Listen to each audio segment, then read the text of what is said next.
Hi, everybody. You're listening to Wake Up with Patti Catter, and today I have a special guest for you.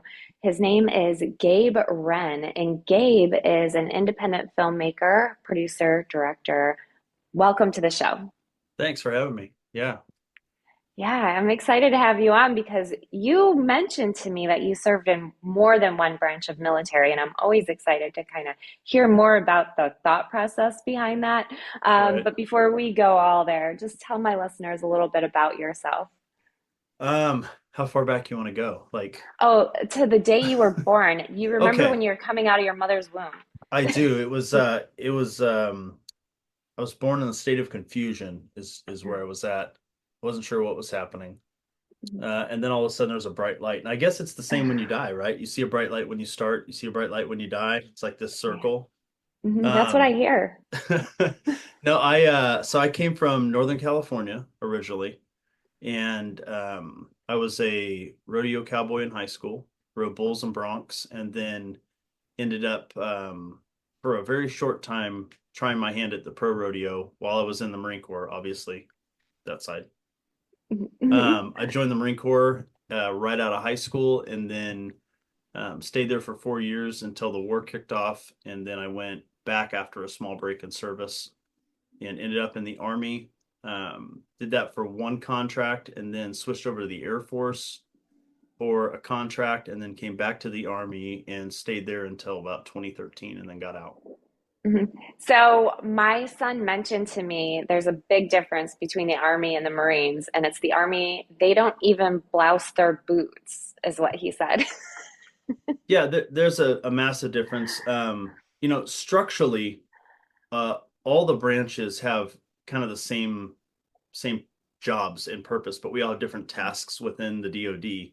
And so switching from branch to branch isn't as difficult as you would think it is, other than understanding the rank structure. Like, I think the thing that got me between um, the biggest one was the Air Force. Like the Marines and the Army was very similar, except for a discipline level, which the Marine Corps has over the top of them.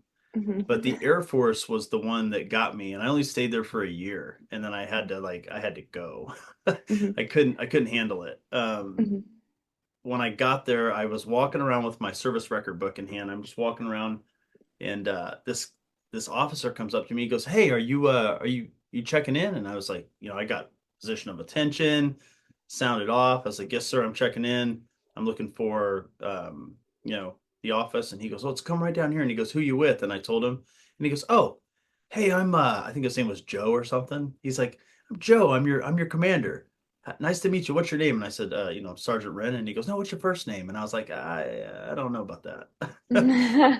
I was thinking the same thing when you're talking the story through. I'm like, Joe. Yeah, Like, yeah, it's really strange. yeah. The Air Force is very lackadaisical in their structure.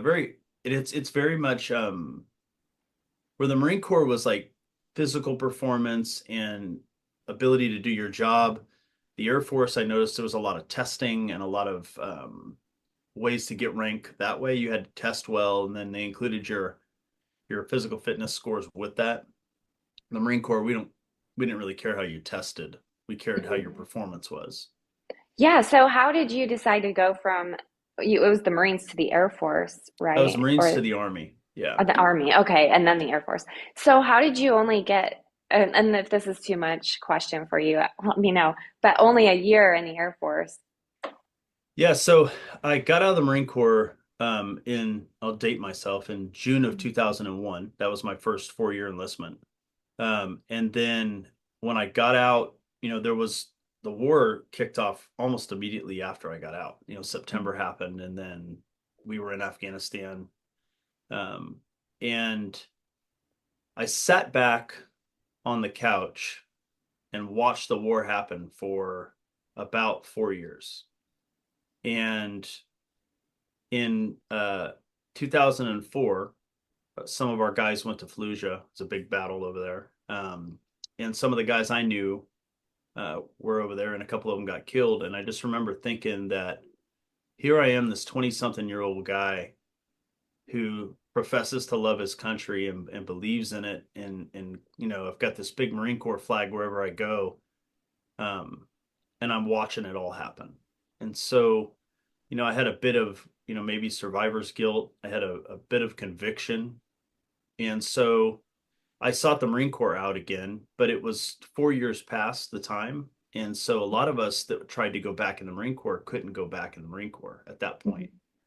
And a buddy of mine told me, he's like, "Hey man, I just went and joined the Army and they took me." So I went and talked to an Army National Guard recruiter is where I ended up going and ended up in the infantry. It was a straight trade. So I came from the Marine Corps, went right into the infantry. Um, and I actually had a blast. The Army infantry guys were a lot like the Marines. Mhm. It was very similar. And I ended up on counter drug for a while, working drug teams, and then did one full cycle of that.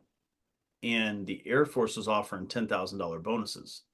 And so I was like, well, I mean, same job, 10,000 bucks extra, like why not? So I hopped over there, spent a year there. By the end of that first year, I was like, I can't do this anymore. So I did what's called a blue to green transfer, where, Okay. where literally you just like lateral back over to the other side. Mhm. And so I just went right back over to the other side and hopped a deployment to Afghanistan the year later, Mhm. and then finished out after Afghanistan in the army, and then left. Mhm. Wow, I wondered how that worked because I know my listeners would ask the same thing. So I'm like, wait a minute, you did a year. How does that even work? So that's a Yeah, really good explanation. And I don't think I've heard it that way. I've heard green to gold as the only right. colors that I know of. So that's a good explanation. Thank you for Sure. explaining that because I don't think some of my listeners would know. So you, how were you in school growing up? Like I'm talking elementary, middle, high school, and what made you decide to join the military in the first place?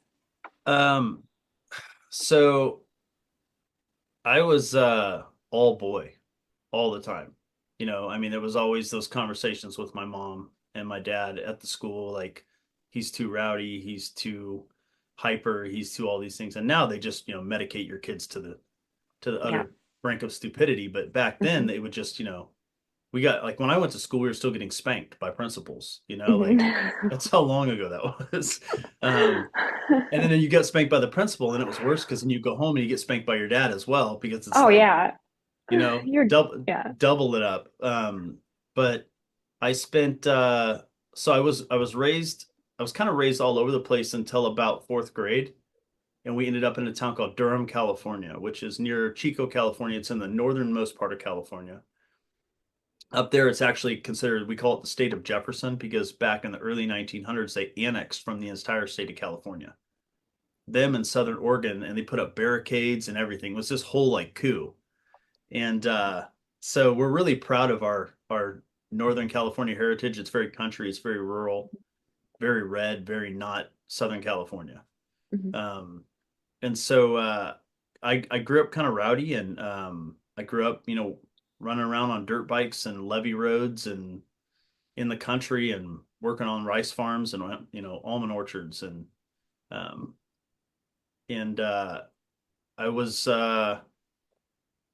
my grandpa was in the Navy in Korea, and so I always had this strong influence from him, for the military, and I loved hearing his stories. But I think what I always tell people is it's either born in you or it's not. There's a sense of there's a sense inside you that says I need to protect and I need to defend, and you either have it or you don't. I mean, there's Mhm. just my son is 15 right now, and he's in the Sea Cadets, and all he talks about is joining the military. And it's not because I sat there and beat it into him. It's because Mhm. it's innate in who he is. I mean, my family fought every single war all the way to the Revolution. Everybody, every man in my family, every generation has fought in a war all the way back to the Revolution. Um, and it's just I think it's just in your DNA. Mhm. It is, I think, too. I remember hearing a study one time about the different things that are passed down in your DNA. And if you conceive before a certain time, for example, like if a military veteran has PTSD, but they are conceived before that, then the odds are their kid won't have that passed down to them or whatever, Hmm. those traits passed Interesting. down. Yeah. So I also remember hearing that something like military service, or maybe somebody's mother is a nurse, and then they always have that like strong urge to be a nurse. Sure. So yeah, I Yeah, mean, and my mom and dad were like my dad was an associate pastor growing up, and my mhm, mom was a preschool teacher, and so I always saw them in acts of service growing up. And then mhm, we had foster kids in and out of our home. And so it was another like act of service. And I was always meeting new people. And it's like, it kind of all just prepped me for the military, mhm, um, being in that type of environment. And so when I was 17 years old, it was June 15th of 1996.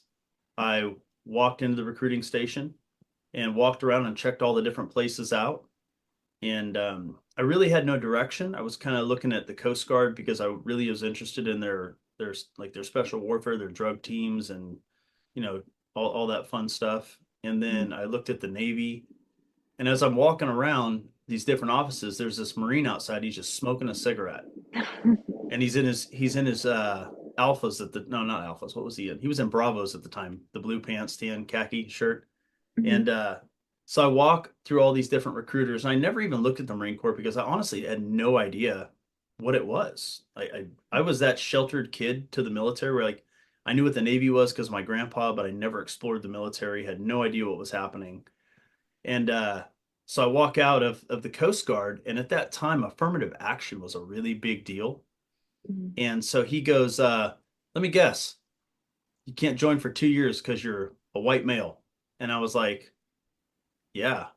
And he goes, huh? He goes, you try the Navy? And I was like, yeah, I don't know. And he goes, what about the Army? And I was like, nah, not really my thing. And he goes, all right, well, good luck. Right. And so that was his hook. And Mhm. his name was Sergeant Steve Koza, who still to this day is one of my closest friends. Mhm. I have no doubt will watch this when I send it to him. Mhm. He's been the biggest cheerleader in my life since the day I met him. Mhm. And I said, well, what's with you guys? What do you guys do? And he just looks at me and he goes, probably not our kind. Right. No, he didn't. You know, you're like, oh yeah, I'm gonna uh, prove you wrong. and he knew just taking a look at me that was my motivation.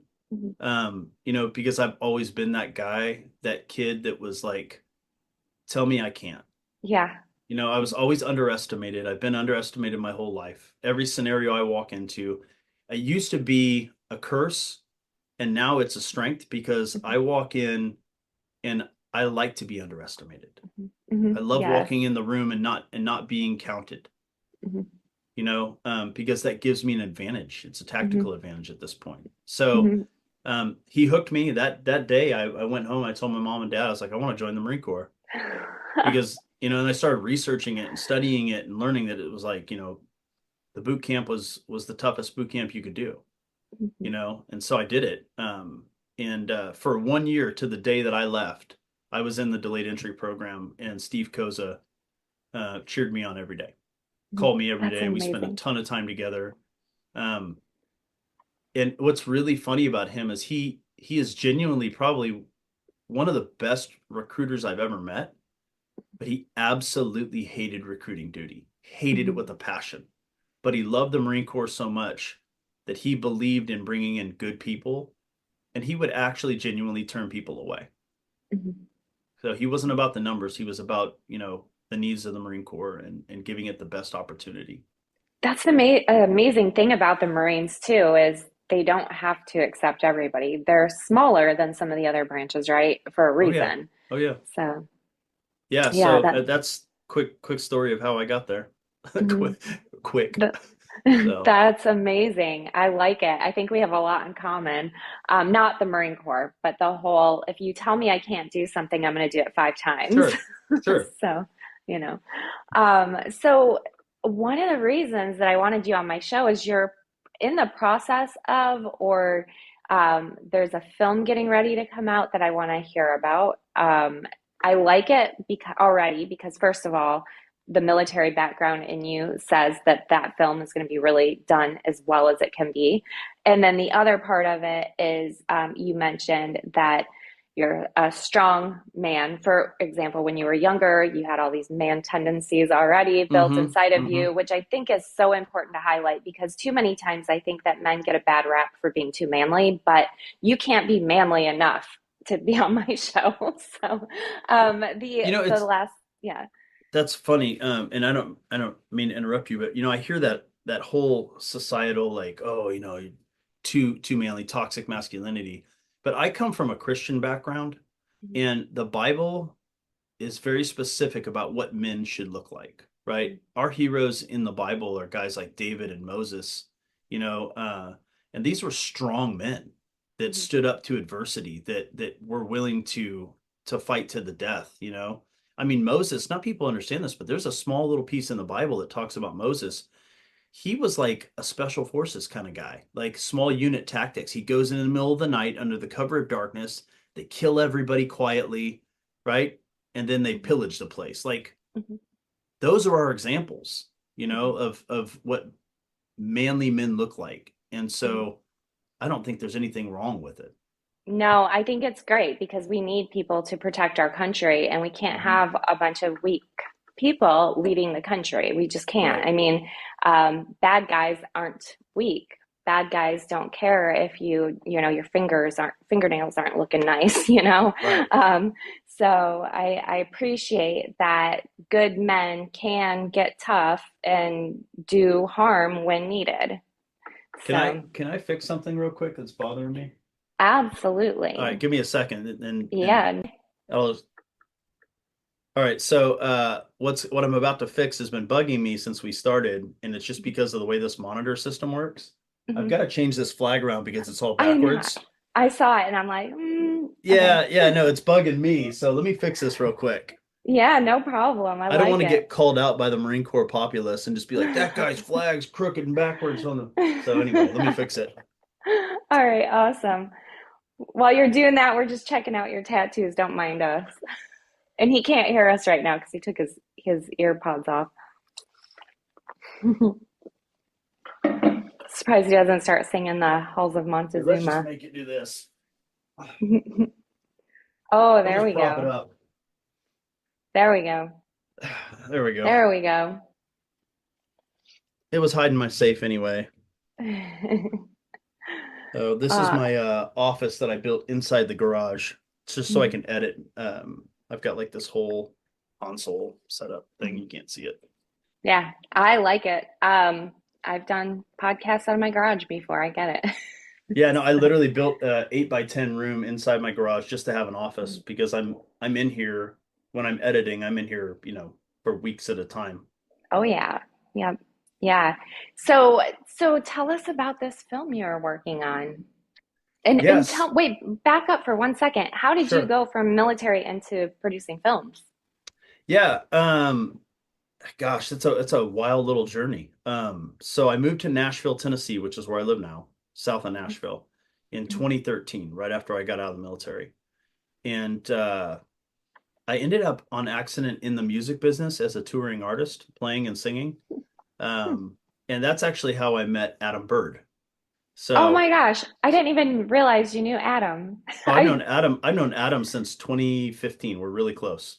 Oh my gosh. And the funny thing is when you took your headphones out, I said something about I'm surprised he's not singing from the halls of Montezuma, and I didn't realize you had a music career. Yeah, So, I did. I started in Nashville. I wrote a couple songs and they got synced to a television show back in 2016 called Outlaw Country. mhm. And it started just kind of launched me off on a little bit of a music career. And so I kept doing that for a while. And then I bought a gun store, which is like what every Marine should do, I think, at some point, own a gun Yeah, shop. And absolutely. so I owned a gun shop and I also owned a motorcycle repair shop doing Harleys. Mhm. And in the middle of all that, I was making these dumb videos for this new thing called Instagram because Vine had just like died, Oh, I remember that right? platform. Yeah. So Vine was like the big thing, right? It was these Mhm. little do it for the Vine stuff. Well, Mhm. Vine was dying, but this new thing, Instagram, had popped up, and I was like, oh, this is pretty neat. So I started massing a following out of this little bitty gun shop in Tennessee. And I had like, I mean, 30,000 plus like followers in this store. And I mean, my store, it was probably 20 20 by 20 at the most. Mhm. And I would go places and I'd be wearing my shirt and people would be like, "Hey man, you're the guy from the gun shop." And I'm like in the town's like 4 hours away. They're like, "I love your videos." And I was like, "That's weird. Okay, people watch this stuff."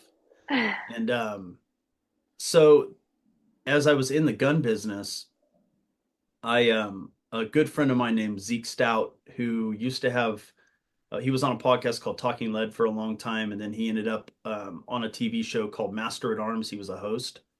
Well, him and I always kind of just bounced things off of each other and worked with each other and have for years. And so I got into doing videos for other people and kind of just slowly progressing. And then it was my old contacts from the music business called me up and they're like, "Hey, can you do music videos?" And I was like, "Why not?"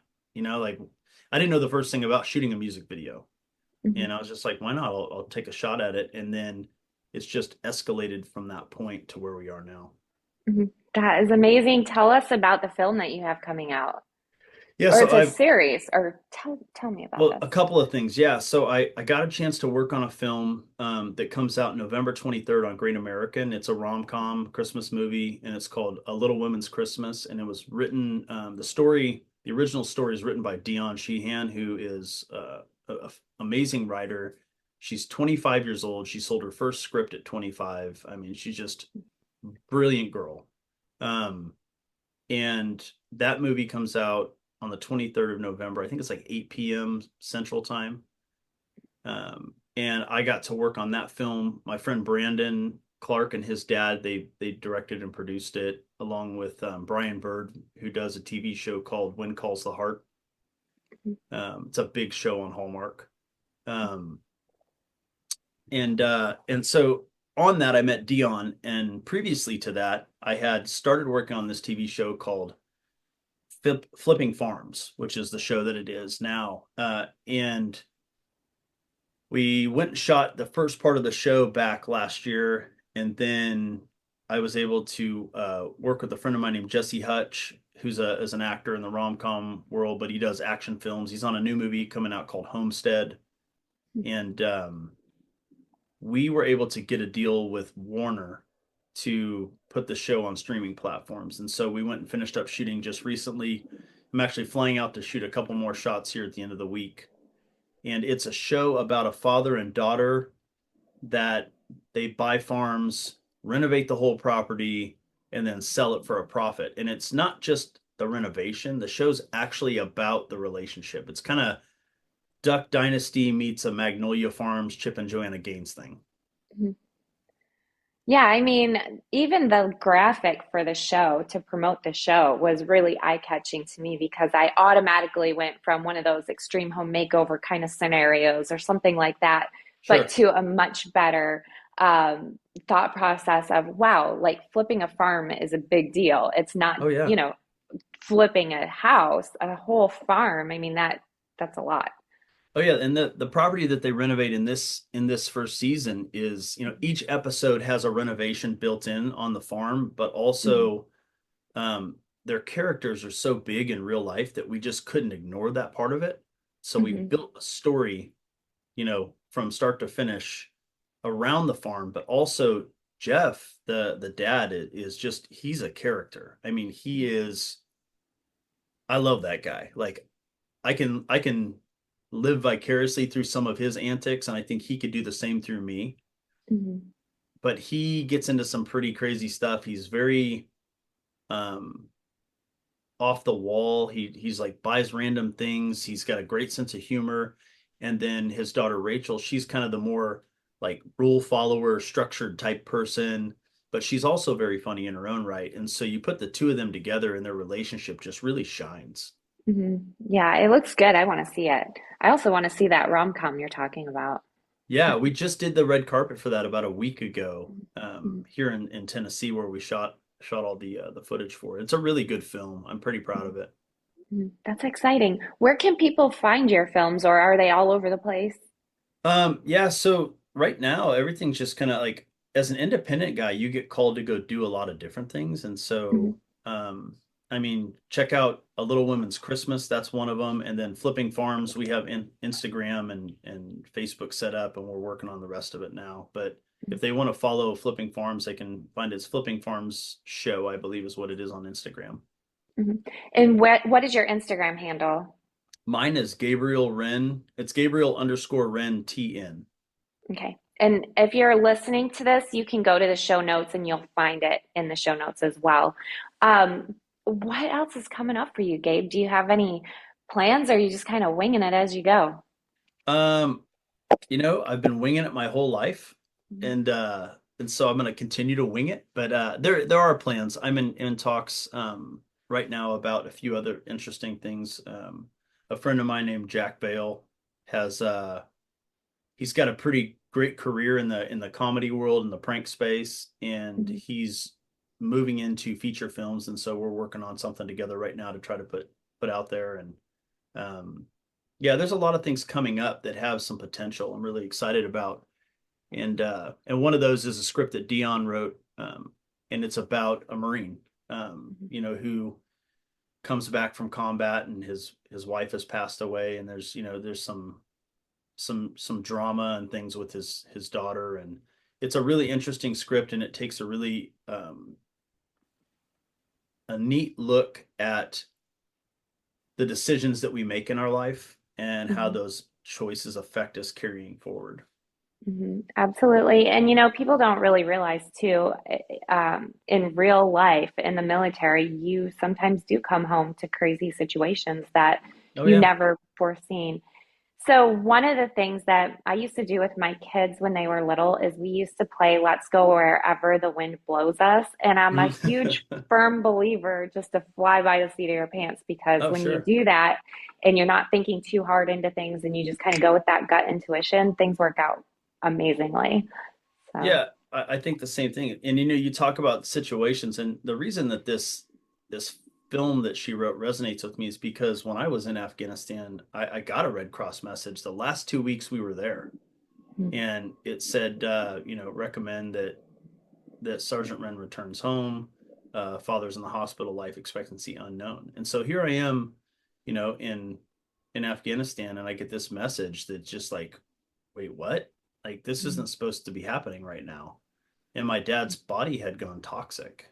mhm. And so I, flew home like 3 days on planes just to get home. And I got home and my dad's hooked up. He's got a tube down his throat, and he's sitting up in a bed because he can't lay back. They've got him propped up on an angle.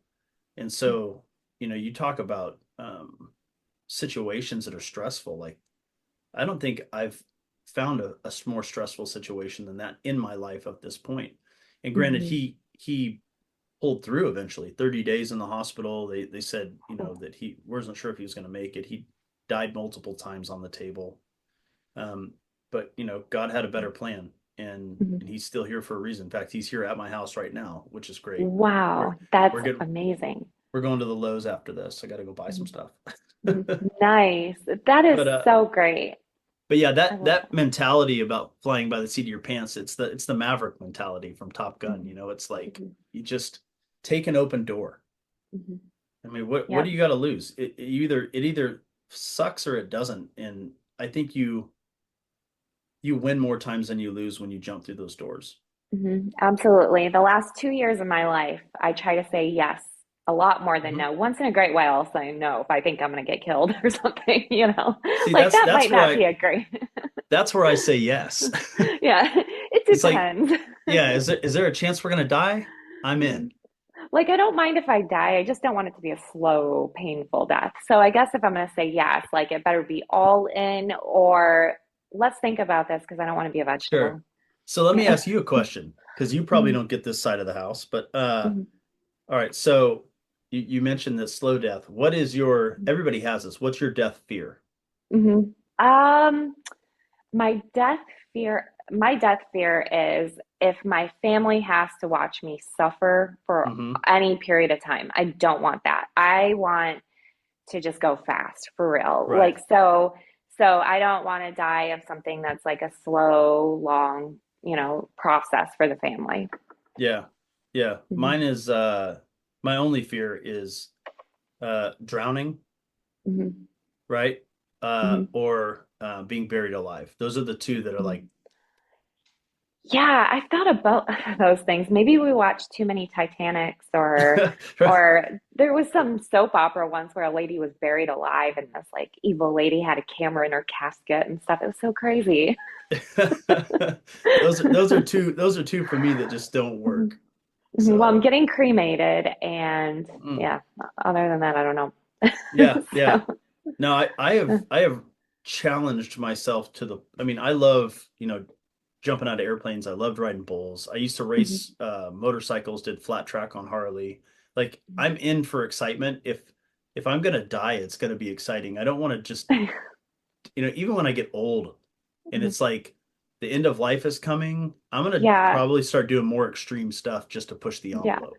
Yeah, because you want people to remember, like, oh yeah, that was the great whatever, the great great great uncle that he died, because he was out doing something really cool. Other Yeah, than, yeah, I don't want to. That's true too. I don't want to be the one that's just like boring. I want yeah. I some, always you know. I always said like I would go out, you like when you're driving, this is kind of I guess it's morbid in a way, but it's not. I'm not it's just because I'm an adventurous guy and I'm a Marine, so I think about things. But when you're driving down the road and in the center is the grass and they have those big jumps that go over, like I've always Yeah. thought like when I get old, maybe that's the way I go. I just try to Dukes of Hazard that thing one time. Just give it a run. With my luck, though, I do that, and then I'd like break a couple legs, and like, oh man. Wow, the conversations that I have, I think this is one of the fun ones, definitely. So thank you for that. Yeah. Again, tell everybody your Instagram, and everybody make sure you go follow Gabe. You're awesome, Gabe. Thanks. I appreciate it. I'm happy to be here. This is fun. I wish we could keep going. I've got all I know. I was just thinking I have another show after this one, but I want to have you on because I think we should talk about like some extreme sports and some of the other things. I want to get sure. more into your bull riding and all that stuff too, because that sounds really fun. I think we should have another recording. So use that Yeah. link I sent you and sign up again, and we'll do it. Yeah, yeah, sounds good. But yeah, you can find me at Gabriel_Wren TN like Tennessee on Instagram. And then our show is Flipping Farms, which you can just type in Flipping Farms and it should pop up. Flipping Farms Show, I believe, is the handle on that. All right, awesome. So if you're listening to this, Ren, or Ren, call you your last name. Do I have an okay to do a part two? Because if I do, then I'll tell my guest right now, listen for part two next week. Yeah, let's do it. All So right. next week I will be actually would be fun. I'll be Mhm, in Pennsylvania doing some mhm, filming, so we can mhm. we can do it from Pennsylvania. All right. And how I do it too is this is a pre-record. So I have one extra show out in front of you. So it'll be boom, boom. And Okay, all my listeners know that. So yeah. So we'll cool. do, yeah, if you're listening right now, I'm going to have Gabe on the show again. So make sure you tune in next week. All right, sounds good. All right. Thanks a lot, everybody, for listening. And Gabe, thank you so much. If you are listening, make sure you go to the show notes. You can find Gabe's Instagram there. You'll be able to keep up with him on Instagram. Also, if you're listening, make sure you go back through the show archives if you've missed any. We have a phenomenal couple of months coming up. Everybody's re-energized. We have a new president coming up, and I think we're all thankful for that. So Mm. it's going to be a great 2025 too. We've got the So House, the Senate, the Supreme Court. I mean, what else you yes, need? yes, yes, yes. So thanks everybody. Until next time.